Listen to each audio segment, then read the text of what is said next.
Welcome back to Your Average Witch, where every Tuesday we talk about witch life, witch stories, and sometimes a little witchcraft. Your Average Witch is brought to you by Clever Kim's Curios. In this episode, I'm talking to Marshall, the Witch of Southern Light, co-host of Southern Bramble podcast, and author of Cunning Words, a grimoire of tales and magic. Marshall and I talk about animism, traditional witchcraft, and magical contracts. Before we get started, I want to tell you about this week's sponsor, Prairie Fire Herbal, which you can find at prairiefireherbal.com. If you remember, Penelope of Prairie Fire Herbal was actually a guest on the show, so I'm delighted to be able to talk about her products. Her latest offering is absolutely gorgeous. It's a sun and moon kit, and here's what she has to say about it. Designed to inspire ritual that honors the ebb and flow of day and night, light and dark, that which is exposed by Helios, and that which is hidden by Artemis. It isn't often that I call on planetary opposites in my own ritual, but I've spent the last year thinking about the axiom that to shine fully in light, we must be willing to plumb the depths of darkness. As someone whose witchcraft feels more grounded in darker, hidden aspects of occult knowledge, working with the sun can feel harsh. After all, the eye of Helios sees all and nothing can remain hidden before him. There's comfort in the dark of night, where secrets dwell, where we can act clandestinely, where we take on a mantle of invisibility. But either exists only because of the other. There is no growth without the ebb and flow of day into night and back again. Penelope actually sent me one of these gorgeous kits, and let me tell you, it's amazing. It comes with several items, like Florida water, which smells absolutely wonderful. I'm excited to brew myself some sun tea with the Carmelite herb blend. There's also Helios ritual oil and Artemis ritual unguent, loose incenses for both the sun and the full moon, a mugwort and rose elixir for dream work, which I'm super excited to try, and a delightfully crunchy sounding, soft and softly fragrant dream pillow stuffed with lavender, chamomile, hops, and roses. Be sure to check my Instagram for the unboxing video posted on Saturday. And if you want your own kit, you better get one now. It's a limited edition offering. Definitely visit prairiefireherbal.com to get your kit today. Now let's get to the stories.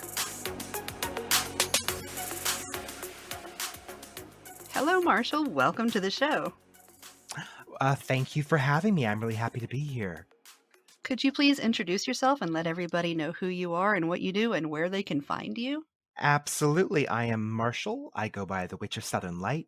You can find me on TikTok and Instagram at Witch of Southern Light. You can find me on Twitter at MarshallWSL. I am a witch by trade. That's not my full-time job. I'm actually a hairstylist, so I'm an artistic and creative person. I was born and raised in Texas. I still live here now. I identify as kind of like, I would say probably somewhere between a folkloric and traditional witch. Um, my practice is very landscape based and based on storytelling and folklore. That's what I love. And you have a book coming out too, right? I do. I'm really excited. It actually comes out on March 20th, the spring equinox, called Cunning Words, a grimoire of tales and magic. I just love the word cunning in I all do its different too. forms. I do too. And I love the etymology of the word because when you look it up, a lot of times people immediately, like the immediate definition is a little bit more on the nefarious side. Yeah, But I feel like it has evolved somewhat to mean something that, in my opinion, just goes one step past clever. You know? I love, and honestly, I was not aware of this, that you are also a word nerd. I am, yes. Thrills me. I am a word nerd. It's weird because I have a hard time going back and forth between really embracing the etymology and meanings of words as they evolve within the English language, and also being a super stickler for their origin source. So it's extremely hypocritical. I'm admitting that now. But it's very interesting how I cling on to certain ones that and their origin sources, and then I cling on to the evolved sources of different words. So catch me if you can. Literally an hour ago, I was having a conversation about semantics and being pedantic and how I need You to calm know down because you I'm a know grammar knucklehead. and, it's very interesting because I have a really close friend. I love this friend, but he is very, very into, grammar and syntax, and I do find myself getting in arguments with him sometimes because he will argue the letter of a statement over the actual spirit of a statement, and sometimes that drives me nuts because he knows what I'm saying, but he's arguing over the way I may have used a specific word that he wouldn't have used in that way. And you know what? I feel like that's probably like 90% of all internet arguments. They cling on to one word and turn it into something that it's not what you meant, and That's me. I am yeah. I am constantly yelling, literally yelling aloud at myself, Mhm. "Stop. Right. And it Stop and it's being and it's classist." right. Well, and it's over silly things too. I'm not talking about, just so listeners know, I'm not talking about important things. I'm not talking that things that are deeply matterful. I'm thinking of more of like literally I can't I'm hesitate to come up with a example right now, but I think a lot of people We who all know know what you mean. you know what I mean. Exactly, exactly. So, would you please and one of my friends this morning just said they can't wait to hear your opinion on this Okay. Oh, have or your fun. idea on this, but Let's go. what does it mean to you to call yourself a witch? Oh, what a nuanced question.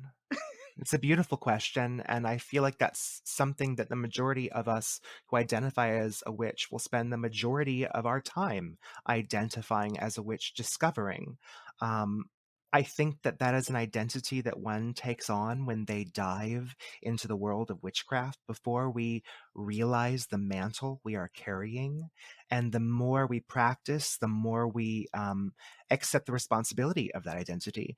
Mostly what I think it comes down to is a witch is someone that works with spirits or spirit forms, and I think immediately people's first idea or connotations when they hear of working with spirits, they think of necromancy, they think of the dead. And I go so much deeper than that. I am an animist. I see spirit in absolutely everything. My computer has a spirit. The water I drink has a spirit. The herbs we work with has spirits. My home has a spirit. My car is a spirit. The land that I work with is a spirit. The crossroads is a spirit, and there are spirits at the crossroads. I think a witch is someone who interacts with and works and traffics with these spirits to make shit happen. Um, that would probably be my most generic definition. I do think it's really important to take a step back and look at some historical aspects of what it means to be a witch. I do believe transgression is involved in the identity of a witch and witchcraft. Now, what that transgression is can look different from practitioner to practitioner. I think one of the most interesting aspects of the idea about witchcraft and transgression is that a lot of that stems back from medieval witch trials, where they believed that the soul leaving the body to fly off to Sabbath was considered the ultimate transgression, because the only time the soul should leave the body is in death at the hands of God. And to do that without the hands of God and making it happen would be an absolute transgression against the natural order of things. So I think in modernity that transgression still exists because we are working with a craft that, while some may consider to be within, the natural world, it also kind of goes against the natural world. Well, I guess depending on what you think the natural world is, we are movers and shakers of the tapestry of fate. We pull the strings with our practice, and I think that is part of what it means to own that identity, is to accept that you are part of that transgression and revel in it. Okay, that was a delight to listen to. Well, thank you. There's a beautiful rhythm in that. Thank you. I think that everyone will probably answer that question a little bit differently, and I think They I do. Yeah, and I don't think that almost anyone is ever going to answer it wrong. I have very strong opinions about things that are witchcraft and things that are not witchcraft. Now, what you identify as is not up for me to say. That's up for you to say and then turn around and live. I do think there are a lot of people who like to throw around the word witch, and again, I'm I'm not judging. I don't care. You do and call yourself whatever you want to. You alone know what you are doing in the darkness. You alone know what you are doing under the full moon or not doing under the full moon. That's totally up to you, you know? I feel like that begs the question as to what you call witchcraft then. Ooh. So personally, I think okay, I have a long history in multiple forms of spirituality, and one of the ones that I think really crept up a long time, well, a little bit of history.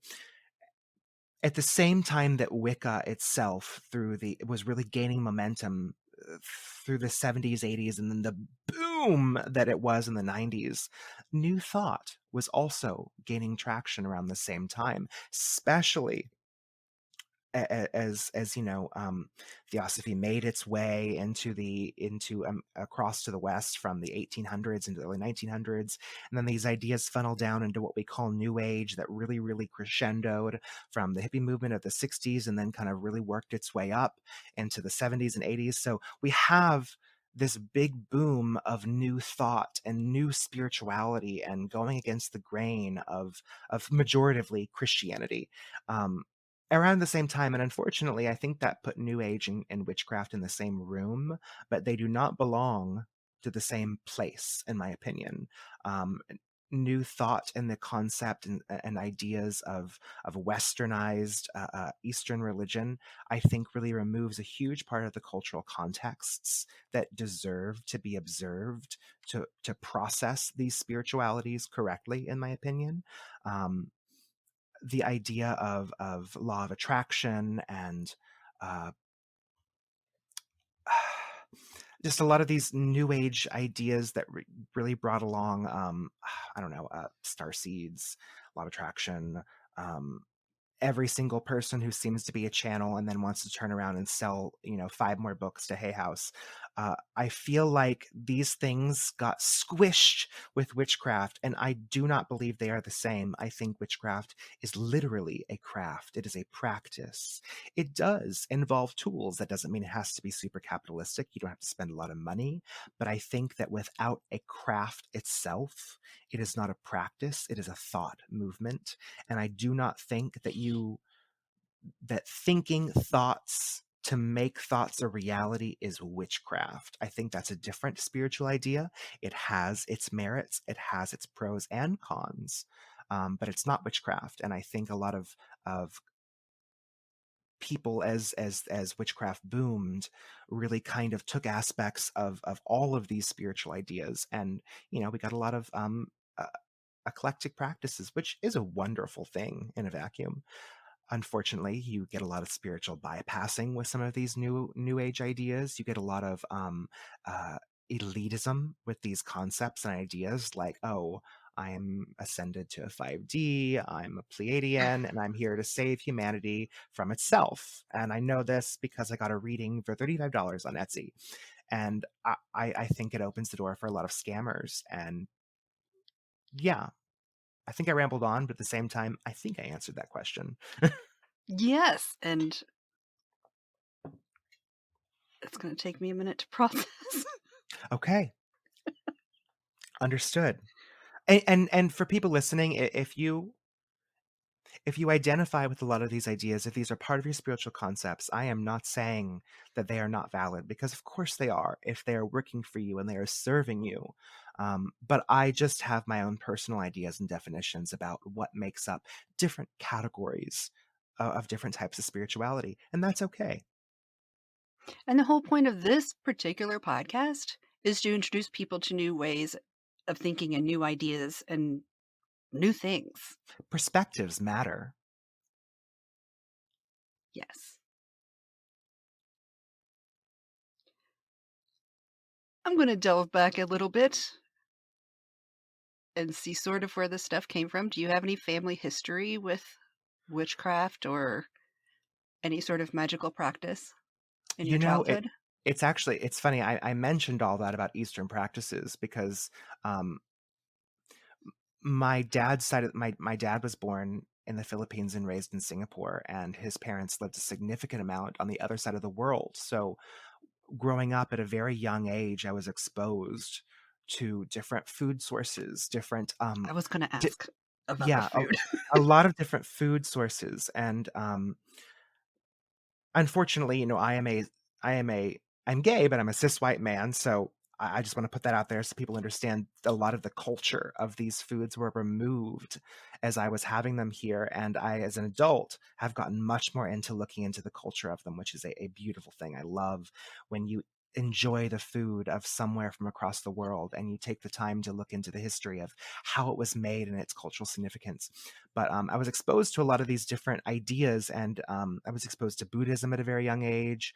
I was exposed to um, a very different type of mentality from my grandma specifically. My grandpa on my dad's side was a jackass, but my grandma, oh, she died when I was very young. I want to say probably first grade, and she had a love for me that was so intense, and I so bonded with her. And there are so many things that are alike about us. She was very into her garden. She had they had a big couple of acres of land. They lived on half a mountain on this countryside in Texas, and she had a huge vegetable garden, a greenhouse. She grew tons of herbs. Was very into holistic healing. Um, and they had a chicken coop that I would gather eggs from. It was very getting back to the landscape, and she really installed a lot of those concepts with me. I remember she had this book of herbalism that I didn't even realize was there till after she passed away, and it was a gift that was given to me later on. But it was fascinating. She did all these little things like, when I was visiting for a week or so, if I got a splinter, she would be like, "Oh, you got to put some bacon on there." So she would literally tear off a piece of raw bacon and put it over my finger and put a band-aid over it because the impure meat would dry out the impurity from the skin. Hmm. It was a folk practice. She was very into a lot of these different types of folk practices. So there were little types of dollies hung up in different places. As I wouldn't necessarily say that she thought of them as spirit protectors as much as she thought, well, these are the customs that I am accustomed to from living in a certain culture for so many years, and she brought them back with her. So I would not say that I have a family history of witchcraft, but I would say that I have one of something that brings a deep love of landscape and animism and seeing spirit in so many aspects of things. She actually introduced me to daddy longlegs and my love of daddy longlegs. They are a kind of a scary looking spider, but she taught me at a very young age. She'd literally pick one up in her hand and she'd say, look how tiny they are. They cannot hurt you. He's not hurting me. Look how they tickle." And I was a toddler. I just thought it was funny that these little things were ticklish. And I mean, they live in the countryside, so their house would be just absolutely bombarded with daddy long legs sometimes. And so I just found that she really opened up an affinity for the landscape, and I'm deeply grateful for her for that. That sounds lovely. Thank you. That's the life I want. I look forward to Minus it one oh, I day. don't really want tons of daddy long legs. But yeah, besides that, as an adult, I found out they're one of the most poisonous spiders in the world, but our skin is too tough for their teeth to penetrate. So yeah, that's cool. I'm not really here to have the bugs on me. Right, right. But give me 2 acres and a garden and a greenhouse. Yes, please. Exactly. Please give me the Owens greenhouse. Can you introduce us to your practice a little bit and maybe share any rituals you do consistently, if you have any? Sure. I don't want to get too detailed with certain rituals because I've written them myself, and they're part of a something I'm not ready probably to put out in the world just yet. But like I said, I'm a traditional and folkloric witch. I follow the concepts of the witch's devil or the folkloric devil. So there is this concept of a genius loci, a spirit of my land, a spirit of the crossroads that is liminal in the place that I live, that I reach out to as a gatekeeper. I have done a dedication to this path. I follow, I'm not sure if anyone's ever read The Crooked Path by Keldon, Besom, Sting, and Sword, or Traditional Witchcraft by Jim McGarry, but it falls in the lines of that kind of concept. So I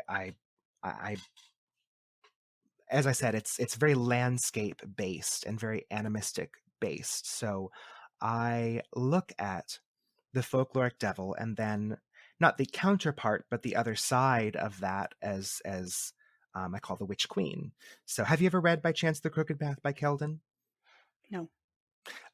For any listeners, I would definitely suggest looking into that book if you're interested in getting a really great general starting of traditional witchcraft. But basically, I work with this concepts of the Witch King and the Witch Queen, or known by different names as the folkloric devil and the Witch Mother. Um, and these concepts stemmed. I know where they stemmed from, but I don't want to get too much into the history as much as I want to share how they are affected in my craft.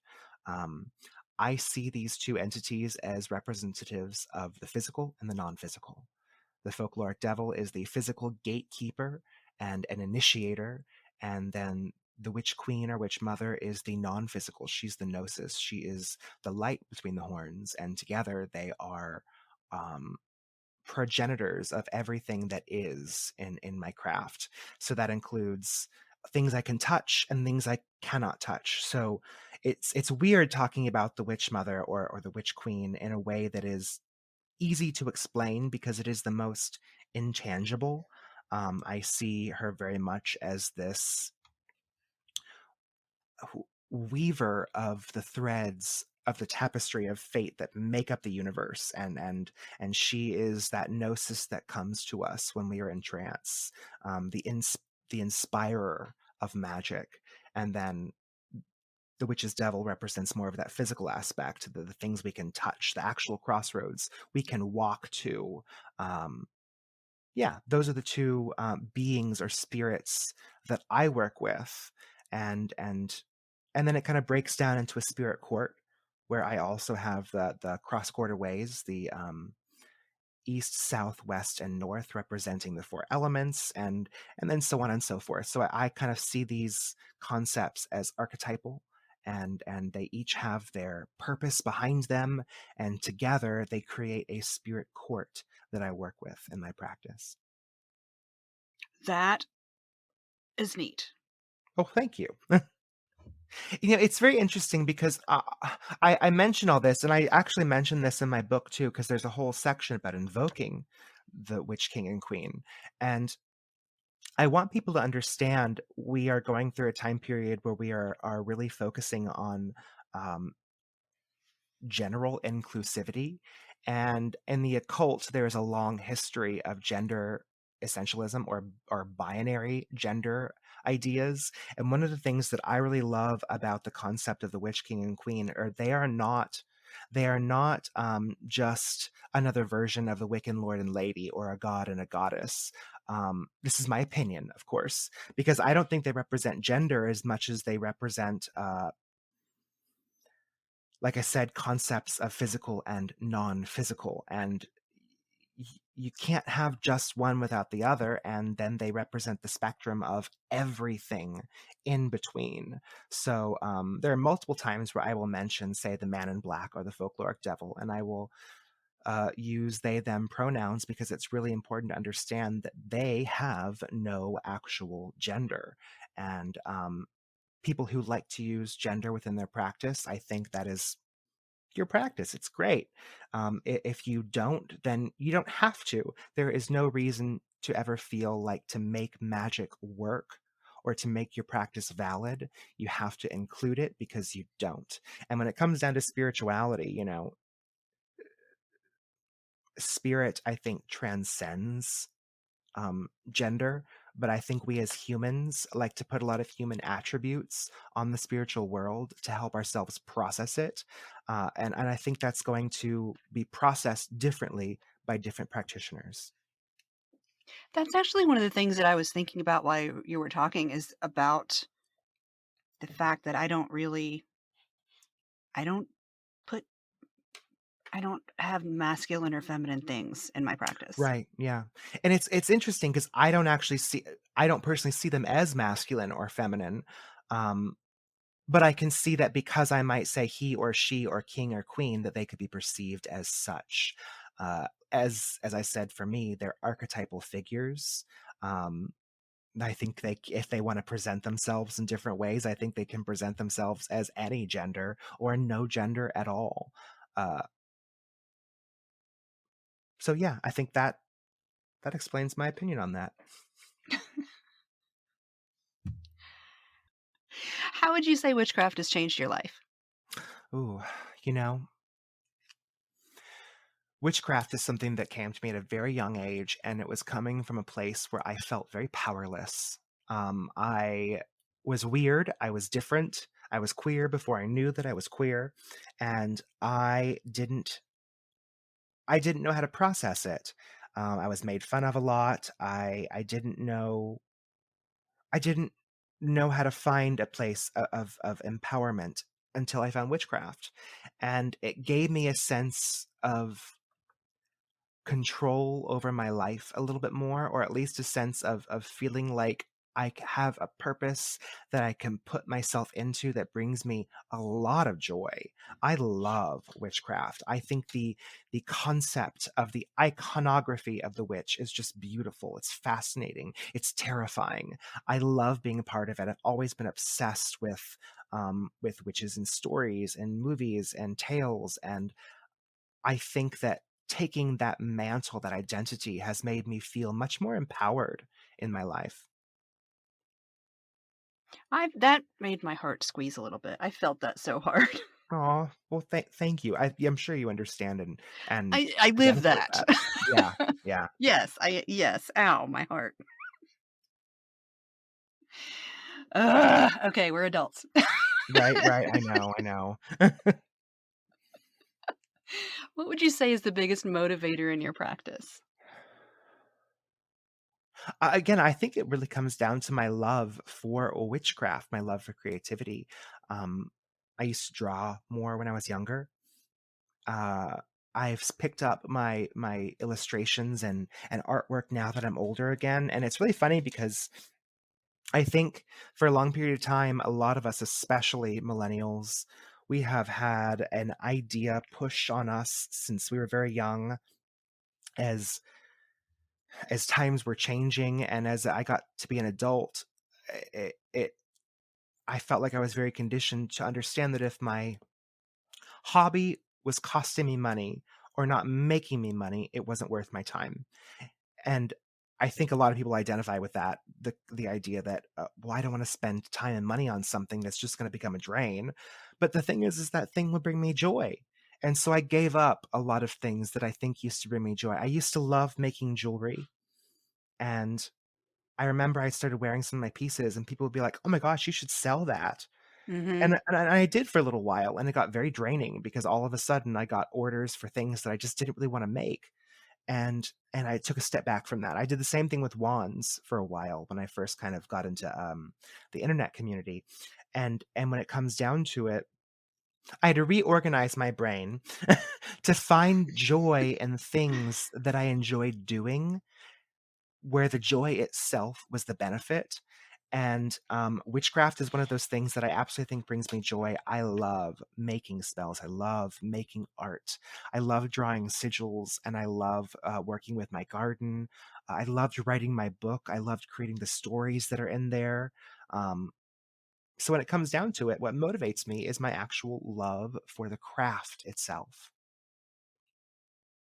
I love that. Well, thank you. What brings you the most joy in your practice? I have to admit there's nothing as joyful as watching a spell happen in real time. Like casting a spell and then watching the steps play out that are leading to your ultimate outcome or desired goal, and then just like watching it happen in real time. Uh, it's pretty astonishing. I think many of us get into this sometimes with a lot of skepticism. I think being a skeptical witch is healthy. I think we should never be trying to reach or for ideas and things that are absolutely irrational or out of sync with reality, if you will. I think that's where it can take us to sometimes a little bit more of a dangerous or fantastical territory. But to watch myself cast a spell and then see it happen in real time in front of me, chef's kiss. Like watching those videos of flowers unfurl. Exactly. Mhm. Hmm. Satisfying. It truly is. What would you say is your biggest struggle when it comes to witchcraft? Mm. You know, my biggest struggle. I think the struggle actually comes more from an outside imposed idea than it does from the inside. I am a creator on the internet. I am surrounded by a lot of people saying a lot of things. Um, I think my struggle is sometimes feeling like I don't always fit the idea or concept of what a pagan should be. Like, I am not someone that celebrates the traditional 8-spoke Wiccan Wheel of the Year. Um, I am also a solitary witch, so I don't have any other coven members that I, do sabbats with. So I have my own sort of celebrations. I have my own Wheel of the Year. I have certain things that are holidays that exist not because they're on some perfect 8-spoke breakdown of season, but because they are the wheel of my year. They are the holidays that I have always celebrated and and and show me that the world is still turning with the passage of time. Um, so, like for me, like when the cicadas start singing, that is a time period that I recognize as something to celebrate, to experience the passing of time into the next season. When the first bloom on the crepe myrtle tree outside my house. Texas in the South is huge with crepe myrtles. And when those start to bloom again and push off their old dry husks, I know spring is around the corner. So I struggle with feeling like I need to conform to what the typical quote unquote pagan is supposed to be doing. Um, and I don't struggle that hard because I just don't do it. And that's okay. I like that Tempest book came out and sort of gave everybody permission to do it that way. I mean, I do it that way too, to Oh do my it gosh. our way. Absolutely. Temp's book was instrumental in me grabbing, the reins of my own Temperance, Wheel of the not Year, yeah. Tempest. Oh, I yes, said her sorry. name wrong. I've done it myself, it's just fine, we'll cut it out. Anyway, I love it because that's how I do it too. Exactly. What is something you did early on in your practice that you don't do anymore, and why don't you? Okay.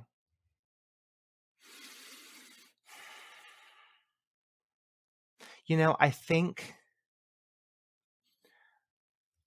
so here's actually a really interesting one, and this is one that I think might confuse a lot of people when they start reading my book, because if you are very used to, certain aspects of historical occultism and Wicca, as whether or witchcraft that may have been an influence by Wicca. I work with the four elements in my practice, um, uh, aligned with the four cardinal directions. But what's very interesting is in my practice, I get a little bit more literal with it. So one of the things that I used to do years ago is east is fire.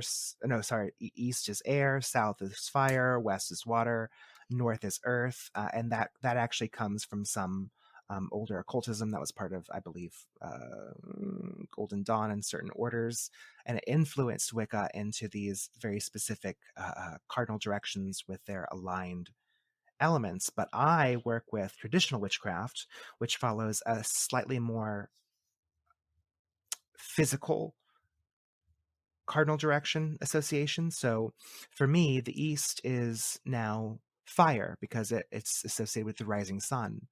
The south is earth because it's literally beneath our feet. West is water because actually I think to almost every continent there is water to the west, except for I think just one of them. But so for me, west is water, which still is the same, and north is air because it's above me, and I work with, and it represents the spirits of the air. So for me, the cardinal directions are a big change from what I used to do when I was much younger and more influenced by 90s Wicca. I noticed something when you were speaking earlier. You say east first. Yes, I That's do. neat. I always learn north first, And, I if you're think that just saying kind of them all. it just kind of flows off the tongue since we were little, never eat soggy waffles, north, east, southwest. But I did not learn that. oh, really? Yeah, that was the little acronym we used to do to remember them.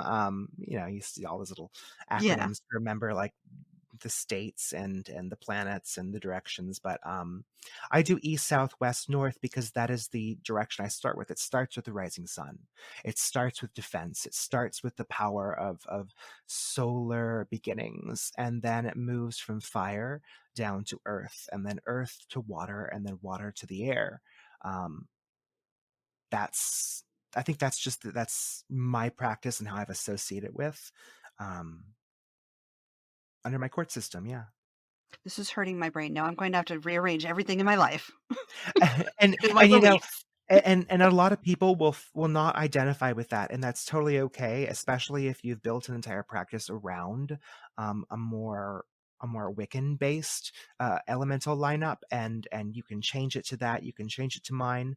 Um, I believe this might be an opinion, but from what I know about the history of traditional witchcraft, Robert Cochrane broke off. He and Gerald Gardner did not get along. They knew each other, they were running the same circles. They did not get along during the time period of the development of Wicca before it was called Wicca in the 1940s. And they kind of broke off from each other and created two different branches. One ended up kind of funneling directly into traditional witchcraft, and Gerald Gardner funneled directly into Wicca. And they disagreed very fundamentally on very specific things, and I think this is very possible that this is just one of them, and it has worked its way into modern day traditional witchcraft, and Wicca has influenced other directions and versions of Wicca, eclectic Wicca, and then just eclectic witchcraft, which has been inspired by the same source material. So I don't think either way are wrong, but it's interesting to know that the creators, or not creators, the trailblazers of these thoughts came to this place of thought from a absolute disagreement or clash of ideas. For myself, I was not saying, "Hey, I'm going to adopt this new thing that you're telling me." I meant that I'm going to relook at what they are for me. I've done it with all sorts of other things. Why would I not do it with this? Why not? It's always a good idea to take a moment and re-examine whether or not it changes or just helps you be reassured. Examining is always a good thing. Like, I have the giant brown book of correspondences, but a lot of stuff around me isn't in that, Right, exactly. Oh my and gosh. some of it doesn't make sense. And Yes. I don't remember what I was listening to. It was something about lithium is in what is that purple stone? Was CH it something. Dabbler's Guide to Witchcraft by Don Yes! Martin? Okay, I wasn't Yes. listening. I had just finished reading it because I'm gonna talk to him later. Yes, that I But thought that was yeah, actually a brilliant that chapter. exact thing. And so, yeah, I've it's not new that I'm relooking at things, but I'm feeling more confident about doing so That's wonderful. to find my own personal correspondences.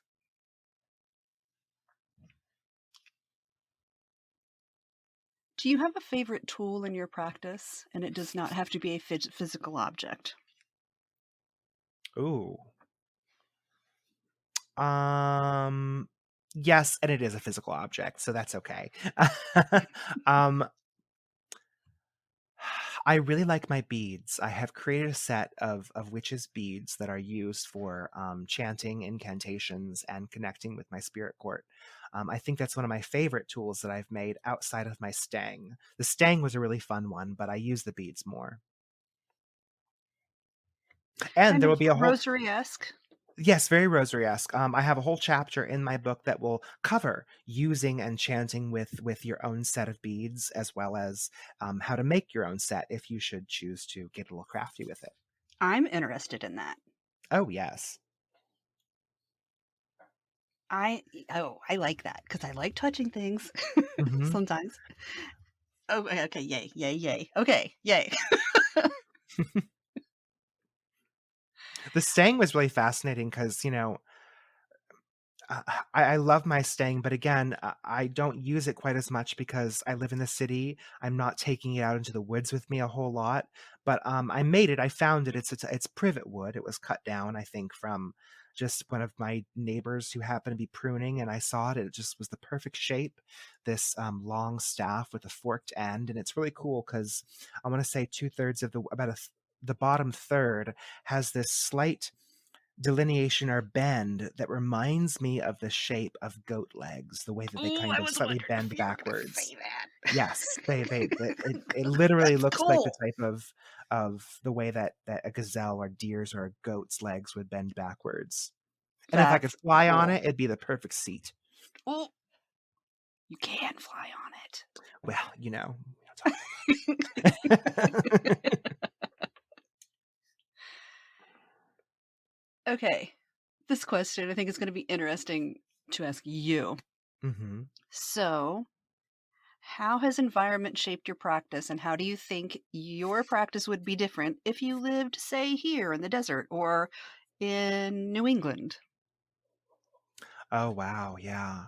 I live in Texas, so a huge portion of the year is hot.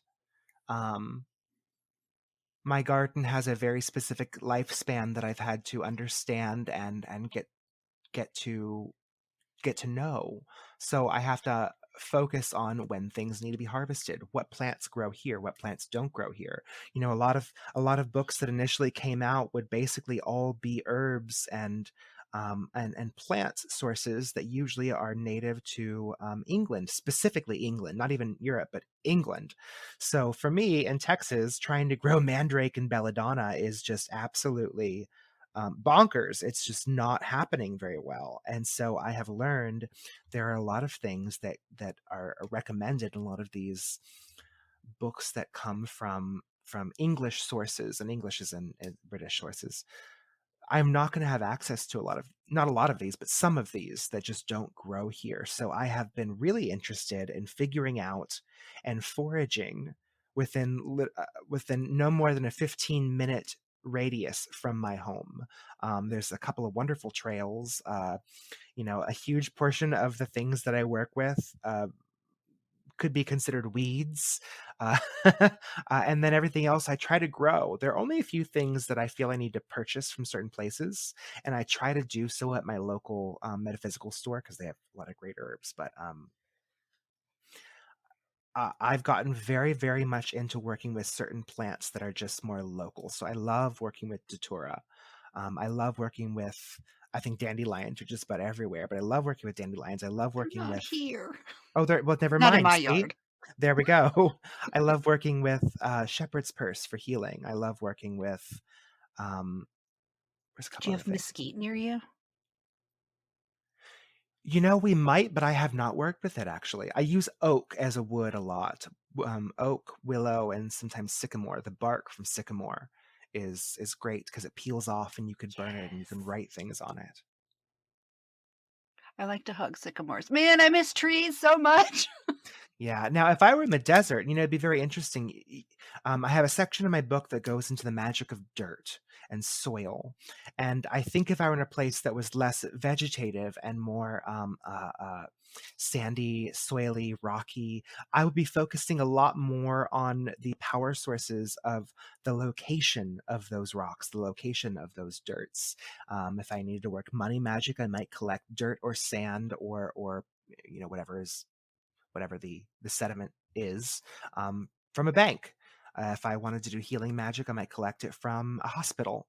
If I wanted to work just general magic or possibly even a baneful magic, manipulative magic, I might get it from a crossroads. Necromantic rites from a graveyard.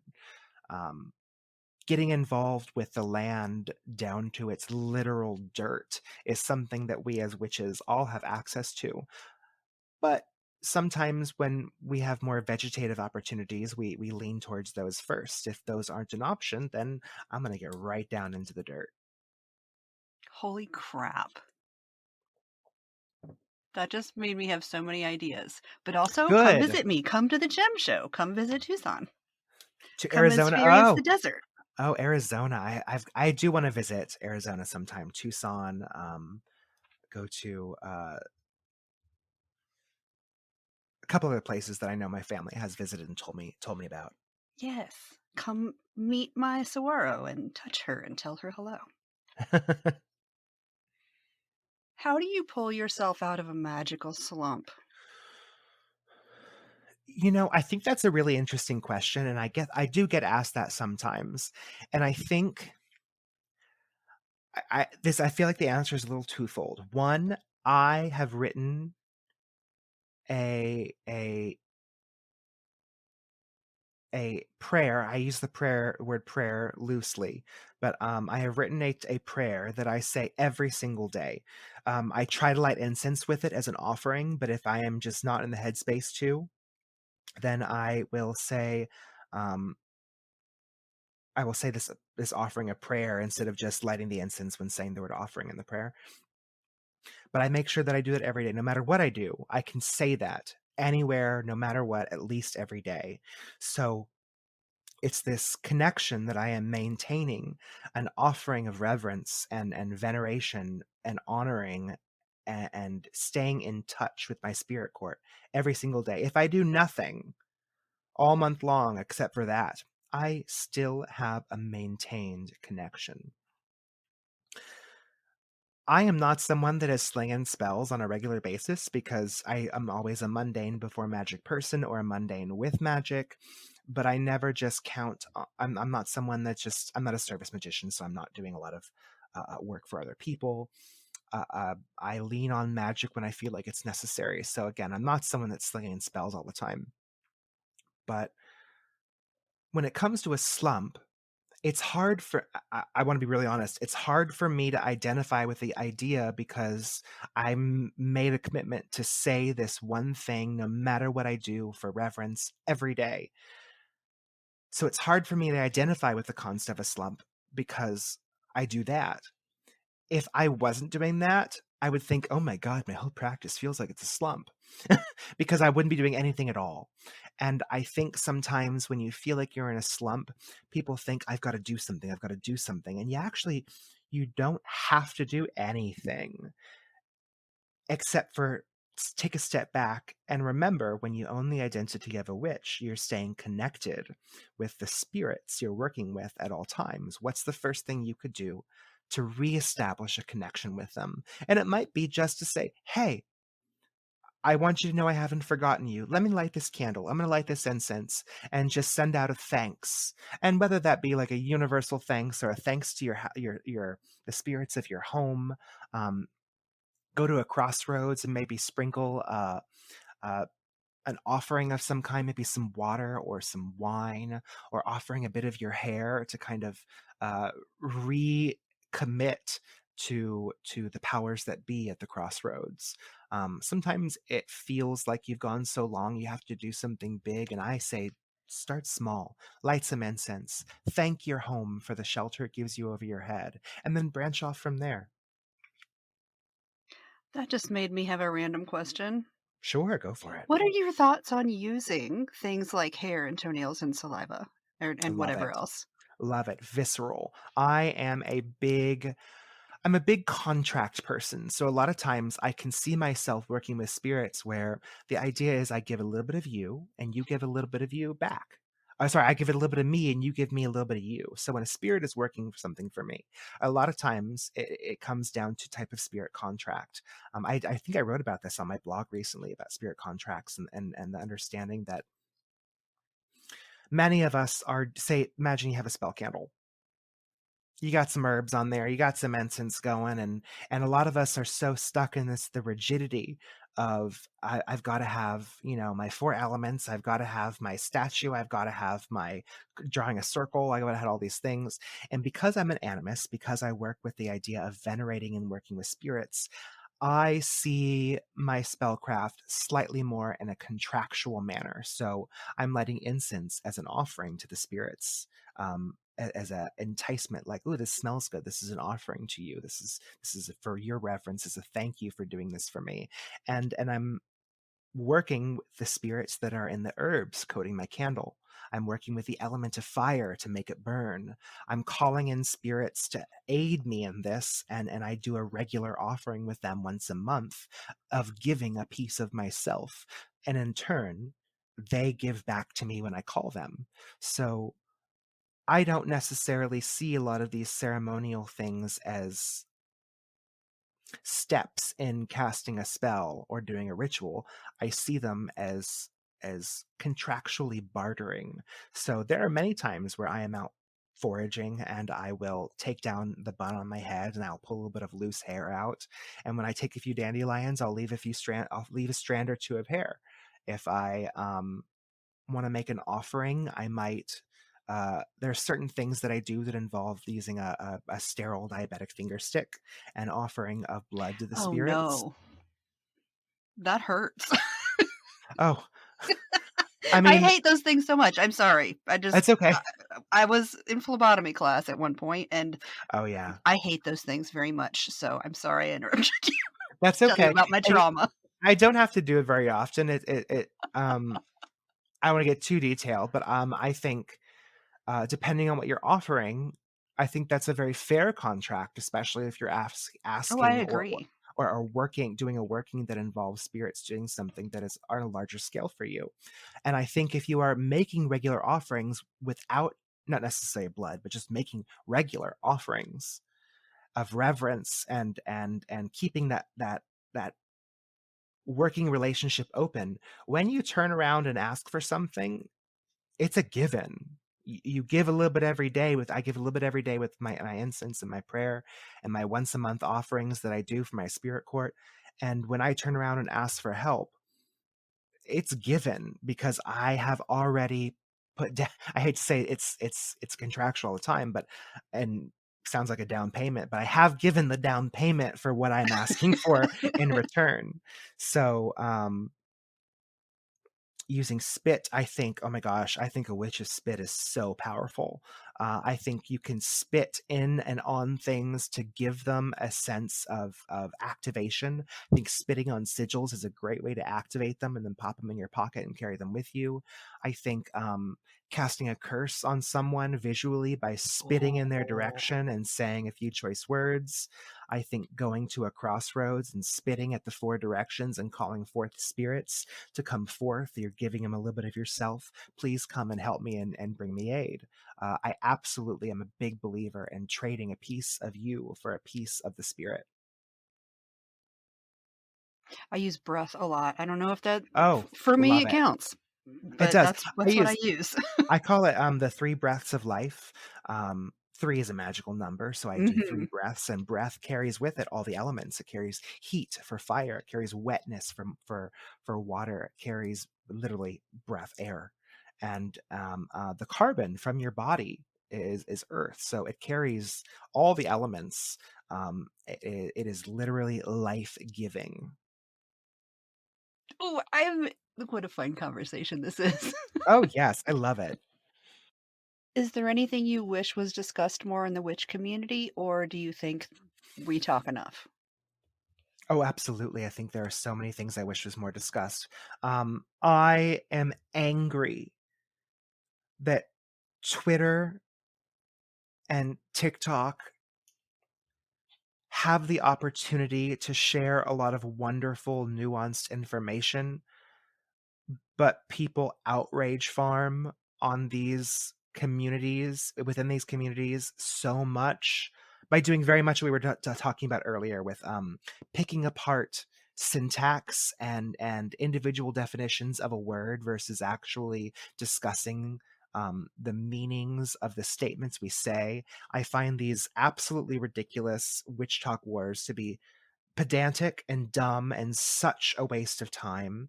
Um, with a lot of the things that I think go back and forth, it's I hate even wasting time talking about witch talk wars. They're so silly. But don't get me wrong, I still love a good hot take. But so just to work there, I still love a good hot take. But I think we miss a lot of the nuance in the online spaces because with Twitter we get like what 180 characters, and then you feel like, okay, well now I have to make a whole text thread, and then someone takes one of those devoid of Mm-hmm. any other context and turns it into a quote that they then get to platform on their page to try to farm outrage and use you as an example. I always know when someone has a disagreement with me. If they comment, I know they're interested in discussing it. If they quote without actually commenting, then I know they're not interested in a discussion. They're interested in making an example of me. Um, I think that sucks. I think there's no room for humanism, and I think there's no room for people recognizing that the more we talk, the more we can see each other's perspectives. And again, I'm not talking about um, the rights for certain peoples to exist. That's just so that's clear. We're talking about actual, real, differences of opinions about craft-based things. And lastly, I think the one thing that is really under-discussed the most, which is one of the reasons why I wrote my book the way it did, is narrative witchcraft. I love the power of story and storytelling, and I feel like there is very little material out there that gets into witchcraft that comes from a story, and witchcraft and charms that tell stories. Um, there's this, I'm sure I've said this before, there's this old English charm to help someone heal someone who has a burn.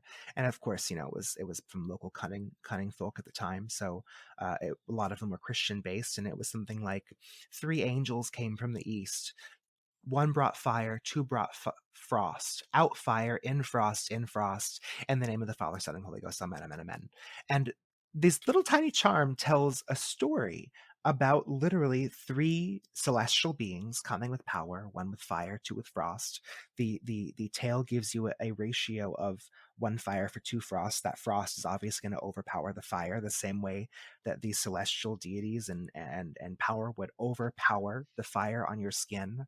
And then it gives you a type of power, celestial source that it's coming from, Father, Son, and Holy Ghost. Amen, amen, amen.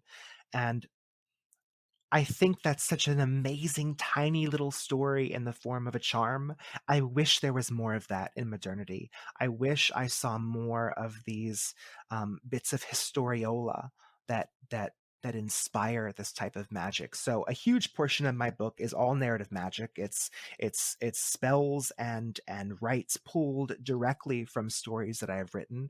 Um, and works with spirits that are written into these stories. So I'm really excited for it to come out next week. Me too. Please list 3 of the biggest influences on your practice.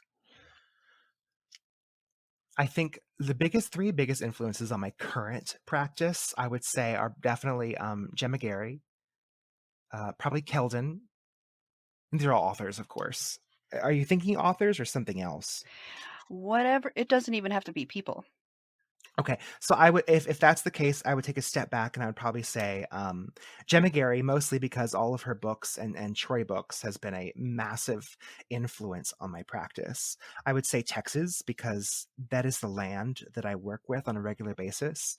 I have a long history of having a love-hate relationship with Texas because um, honestly, the politics of the state that I live in is horrendous, but the land that I live on says so much more than the handful of people trying to control it in the capital.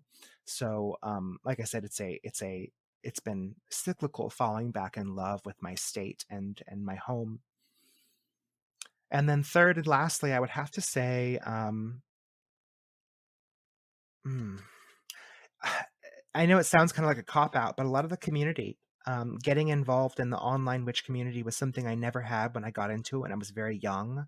The closest thing we had was The catalog at the back of the Llewellyn book that I was Yes. reading Mm-hmm. to order more Llewellyn books. Yep. Maybe if you had access to the internet at the time, Witchvox, Oh yeah. Witchvox was huge, but nothing compares to what it is today. So having the community space to share freely without the fear behind it is absolutely not only influential, but I think it's influential on all of us because we are sharing more than we've ever shared with each other before. I actually really miss Witchbox. I do too. I do too. What would you tell somebody? What would you tell a beginner, a new witch? Do you like? When what book would you suggest if you could only recommend one? At this point in time, if I could only recommend one book to start with, I'd probably say it was Frankie's or Chaotic Witch Ant's Spells for Change. I think it's a really, really great, very generalized starting point, and I think it has the opportunity to inspire a lot of different directions you might want to go. Um, I've gotten to know Frankie over the years. I think they're great. I think that they did a very good job writing something that can speak to truly all ages and beginning to start from a place of a good set of information, if you will. I think that would be a book I'd recommend. But the advice, one thing that I want to say to all new practitioners is it is a journey, not a race. There is no end to get to. Um, And nothing is as concrete as you think it needs to be when you first start. I do Does that love make sense? concrete black and white things. No, I I love them. do.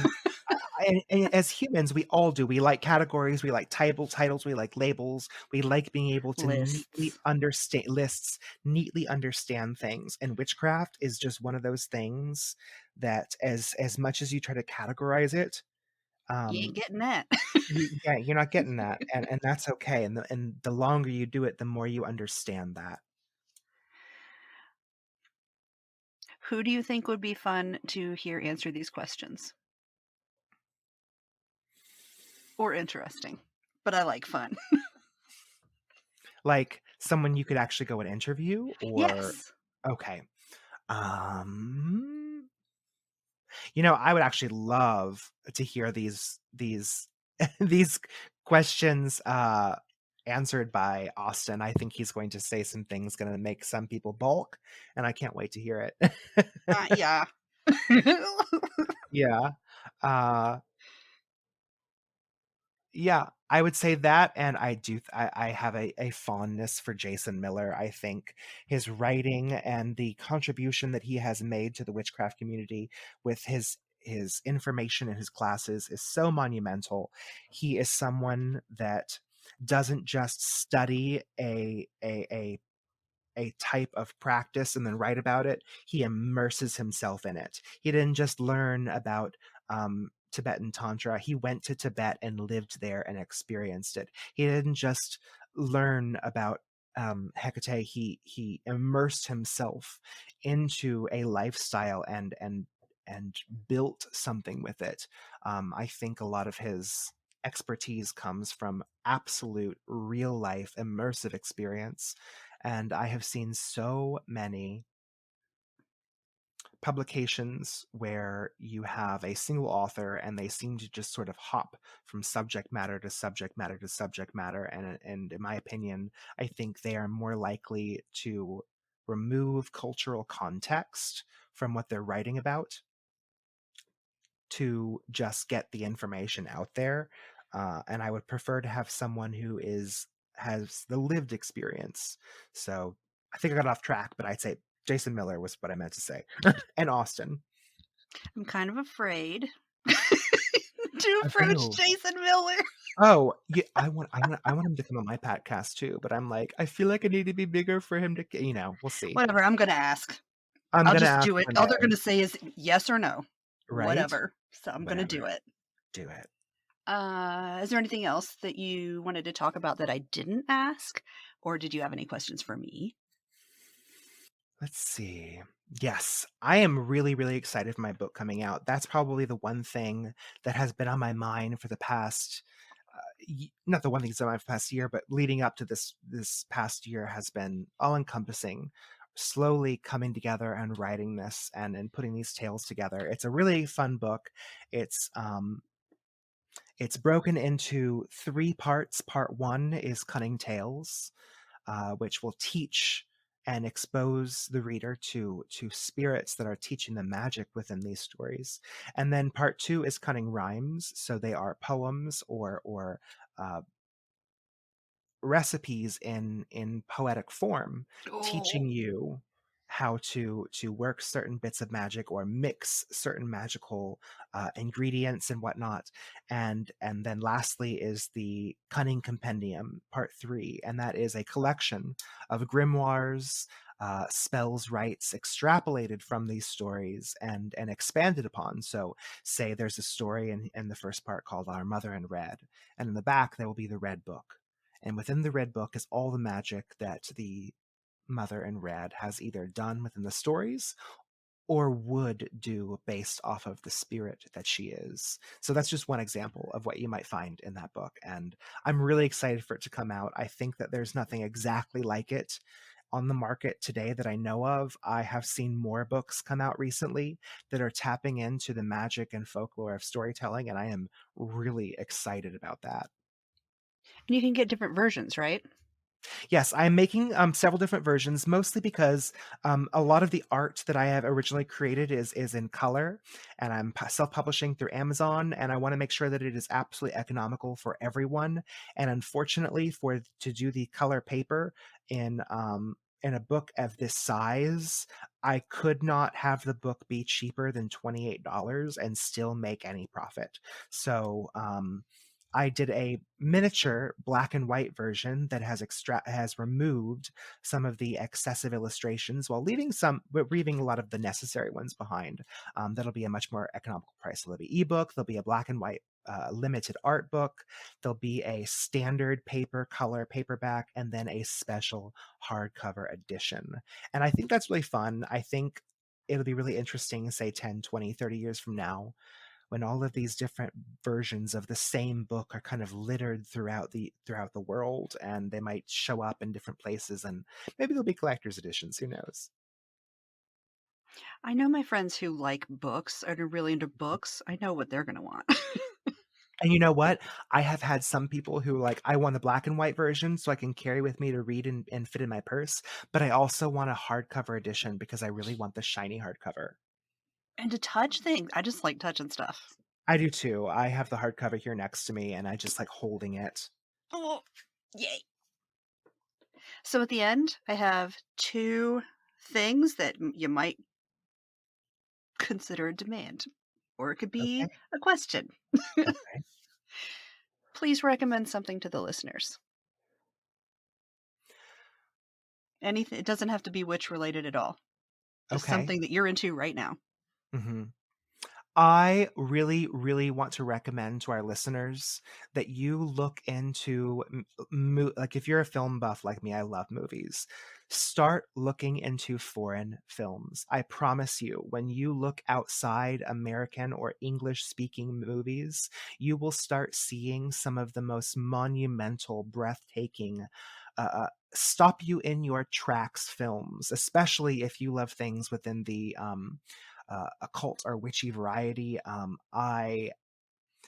I love 1970s occult films. I like a lot of these movies, especially within horror, that honestly in America they are so censored and there are so many Mhm. rules. And the when you watch a Japanese horror, when you watch a French horror, I promise you it is going to absolutely change your perspective on what is possible and capable within the genre. One of my absolute favorite witch movies of all times is V. It's called VIY, and it's actually a Russian film. It was the first Soviet horror ever documented, from what I understand.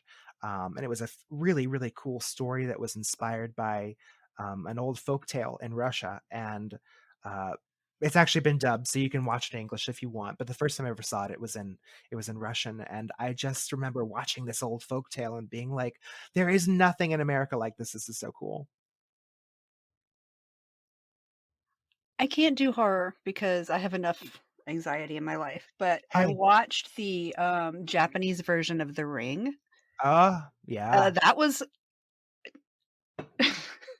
Ja do not Japanese recommend Ja unless you like being terrified. Yes, Japanese horror is horrific on a whole nother level. They have no problem. They will censor a penis, but they will not censor eating children. Straight up. I did It's not really like it. weird. Yeah. Also the idea, Uh-huh. it was sent to the I watched it on a VHS tape. Yeah, and, it's fascinating because when it came to,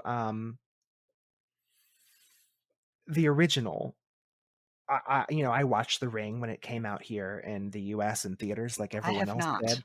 Okay, so I watched that first, and when I saw that, I was like, I've gotta see the original now," and I have to admit the original actually made more sense to the story than the American version did. The American version it had its own unique, pros, but, I think the original actually I think its story, to me, actually made more sense as to why this little ghost girl is existing the way she is, but, I loved it.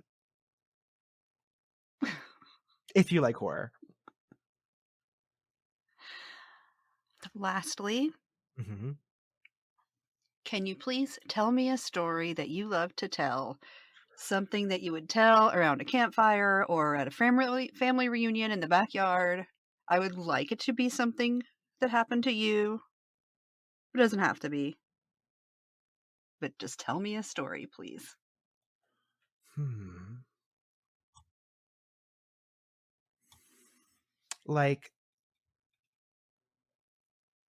an experience I had, does it need to be mystical or just sort of any story at all? Nope, just anything. Like something like literally a family reunion story where everybody's like, "Hey, remember when Jimmy did that dumb thing and fell down the mountain and Okay, broke okay. his leg?" Gotcha. So my grandpa, that's my dad's dad, the one that I said was jackass earlier. He passed away. Yeah, he really was. I'm not gonna say he's a good guy. His favorite thing to do in the world was to argue with you, and it wasn't about him winning, it was about making sure you lost. So that was the grandpa grew up with, and when he died, we had a great time at his funeral, and we rented some cabins out in Utopia, Texas. It was in Bandera County. That's like the mid Texas mountain hill country area. And I remember we rented some cabins that weren't too far away from the burial plot. And it was actually a great little family reunion. My family had a cabin, my aunt had a cabin, my uncle had a cabin, and we all would get together. We were there for 2 days on a long weekend. We would get together and we'd literally just hang out on the patio, eating and drinking all day and all night. It was a really fun experience. And after the funeral, we went to the bank to close out my grandpa's safety deposit box. And inside of it were a bunch of things, some ancient Chinese coins, some arrowheads, and some semi-precious stones. And we went back to the cabin. We decided to divvy up the semi-precious stones, and there was some emeralds, some rubies, there was a alexandrite, and I think something else. I ended up getting the alexandrite. If you ever seen one, it's this gorgeous bluish purple semi-precious stone. Um, my sister, I think, got the little rubies, and my aunt got the little emeralds, and my mom, she knew a jeweler in this town that I grew up with, so she was going to take it to him, have it appraised, and decide what I want to do with it, because it was just a loose stone. I could put it in a pendant setting, I could make a cocktail ring, and it was a big stone. So I was like, "Ooh, I'm gay as fuck. I really, really want a big cocktail ring." That ring would have been awesome too. Oh. Anyways, so my mom calls me up. Oh, so she goes up to the jeweler, and she hands it to him. He looks at it under his little, his little monocle or little thing that he's looking close with. And he goes, "Kimberly," that's my mom's name, "Kimberly, an alexandrite this size and clarity would run you at about $120,000. And my mom's like, "Oh, Oh my gosh. And then he finishes, if it were real. Oh, Mm-hmm. Mm-hmm. And she's like, what do you mean? He goes, it's paste. It's fake. It's just a fake stone. So my mom decided to call up my aunt because she had the rubies with her too, that my sister got. So my mom was like, what about these? Fake. Called on my aunt. She had them appraised. They were fake. The Chinese collector's coins were fake. The only thing that was real were the arrowheads, and um, they weren't really worth. I mean, they were arrowheads that were passed down. I don't know from. I don't know actually know the history now that I'm thinking about it. I just know that that's what was in the safe deposit box. They were the only things that were real. And to this day, I think that stone is sitting in a small container, just reflecting pretty much nothing. And it was funny. It even came with a list of where he bought them, how much he paid for them at the oh, time. And to this day, I kind of wonder, was he taken advantage? Because he didn't pay a whole lot for them, but was he getting taken advantage of at that time, or was that his last joke on us? I was Hmm. thinking that. I'm not sure, but you know what? I'm going to go with that. Jackass. He was. He pretended to fall asleep when he was driving me as a child to watch me freak out. So Nope. the Okay. memories you keep forever. Well, thank you very much for talking to me and being on the Oh, show. oh, this was wonderful. It was a great chat. Yay. And everybody make sure you go buy the book when it comes out. It should be out by the time this show comes out. Wonderful. On Amazon, uh, uh, Cunning Words, a grimoire of tales and magic by Marshall W.S.L. And I will see you on the internet. Bye. Bye. So, Marshall, Mhm. welcome to Patreon. Oh, fun. I've experienced it. I have done a lot of things that I have not regretted, but didn't necessarily set out or want to do. And I'm very glad I have the opportunity to say it. To hear more of the Patreon episode, head over to patreon.com/cleverkimscurios for a free 7-day trial. The monthly magic tier will give you access to the monthly magic Marco Polo group, the private Patreon Facebook group, access to the written monthly spells, and more. There are also tiers with just digital content, or you can get spell boxes, intentional handcrafted jewelry that I make especially for witches, and there's even a crystal tier.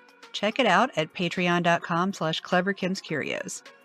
Thanks for listening to this episode of Your Average Witch. You can find us all around the internet on Instagram at Your Average Witch Podcast, Facebook at facebook.com/groups/hivehouse, at youraveragewitch.com, and at your favorite podcast service. Want to help the podcast grow? Leave a review. You can review us on Amazon and Apple Podcasts, and now you can rate us on Spotify. If you'd like to recommend someone for the podcast, like to be on it yourself, or if you'd like to advertise on the podcast, send an email to youraveragewitchpodcast@gmail.com. Thanks for listening, and I'll see you next Tuesday.